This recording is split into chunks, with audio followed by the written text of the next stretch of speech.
Welcome back, guys. Gaming with True here with my review of the Vizio SB3830 soundbar. I've had this for about a week and a half now.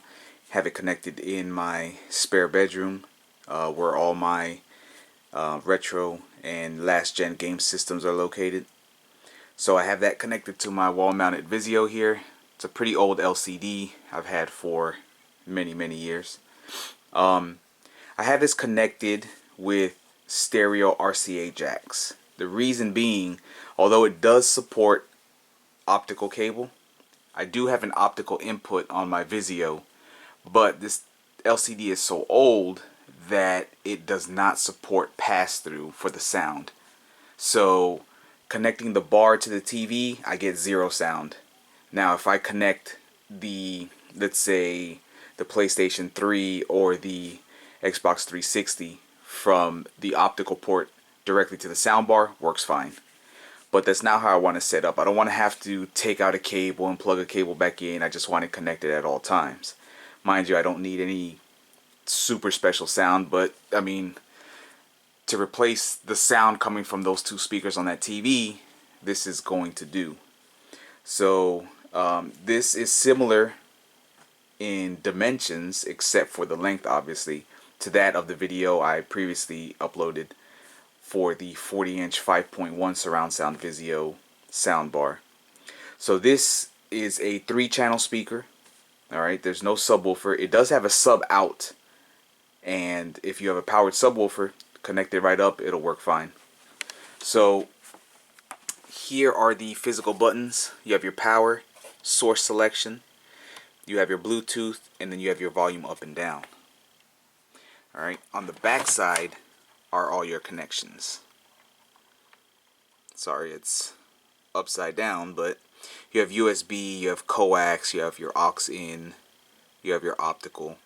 Alright, so it supports a lot of different connections. It looks nice. I mean, it looks just like the 40-inch one that I did a review on. Alright, and has Bluetooth, which works fine. Once again, doesn't have a subwoofer, but it has deep bass technology. Now, you see I have it sitting on this entertainment system, which is wood. Alright, so when the bass hits off of that, it sounds really good. You know, like I said, this is for a bedroom. I don't need a subwoofer like I did in the living room. So this sounds really good. I mean, the music, Bluetooth streaming, the video games. When I first connected it, I was playing the Gears of War 3, I think it was, and it just sounded really good. It doesn't have, you know, blow your socks off type bass, you know what I mean? But it's got enough. It's present. It's not like, it's not missing anything. I think it's a good pickup. I mean, I paid $100 for it. And I think it was like $80 or $90 off, so it's usually double the price, and it works for what I needed. All my game systems here, the sound works fine. You know, like I said, it's stereo RCA from the soundbar to the TV, okay, and all these systems are connected, so whichever one I play, the sound sounds really good. Now obviously these older systems here, you know, the sound isn't like super detailed, and you know what I mean, they barely had our stereo sound at that point. But yeah, it works well. Bluetooth is really good. I mean, it gets really loud. Obviously you can control the sound on the bar itself and then on your device, which I use my phone. Okay, and this is the controller. It looks similar to the one that I spoke about on the 40-inch bar, but this one doesn't have the little LCD display. So I think that's my gripe about this, is that, okay, you turn it on, you see those LEDs over on the left side, that's your indicator. So where I have it at now, that last light there, that's telling me that it is the RCA connection. Now, for Bluetooth, you just hit this Bluetooth button, and then you know that it's automatically switching.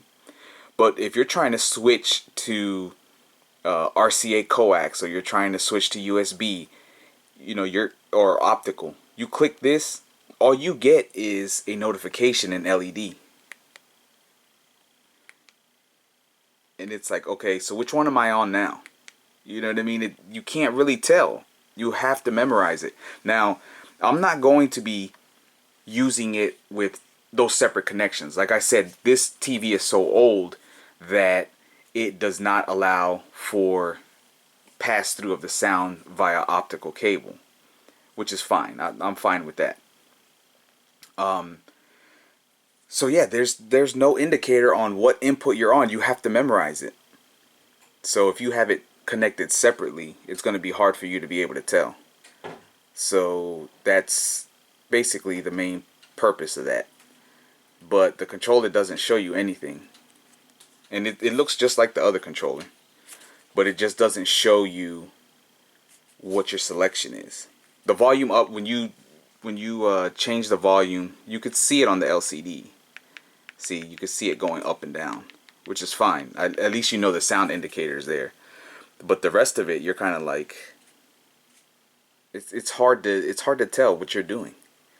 You can control your center channel, your bass, your treble, and that's fine. That all works good. All right. So it works for me. I'm gonna end up keeping it. Like I said, all my old game systems work on it, and that's my main concern. Which is the whole reason why I didn't get rid of this TV, is that it's got so many connections that you could barely find on TVs today. I mean, that 60-inch plasma I have has 2 HDMIs. Like, what is that? This has 2 HDMIs, and it's like, I don't know, 8 years old or something. Probably older than that. But it also has S-Video, and it's got like 3, like the RCA connections. I think it's got 2 S-Video, 3 RCA connections, 2 HDMI, RGB, which is what I use for the Dreamcast there. So I get 480p visuals on the Dreamcast, which is awesome, especially when I'm playing the fighting games. But yeah, I recommend this soundbar, especially if you're not looking for super bassy, super loud systems. I mean, it gets really loud with music and whatnot, and even with the games, but it's not, I don't need a theater-like experience in the bedroom. It works fine. I recommend it. It's $100 at Best Buy. I'm more than satisfied with it. Works great. Sound is clear. And it's a pretty small footprint. I mean, it's 38 inches. You see I got plenty of room here on the side. I just threw it up there. I've been using it like that. Thought about mounting it, but I think keeping it there, I get a little bit more bass because the sound is kind of, hitting against the wood there.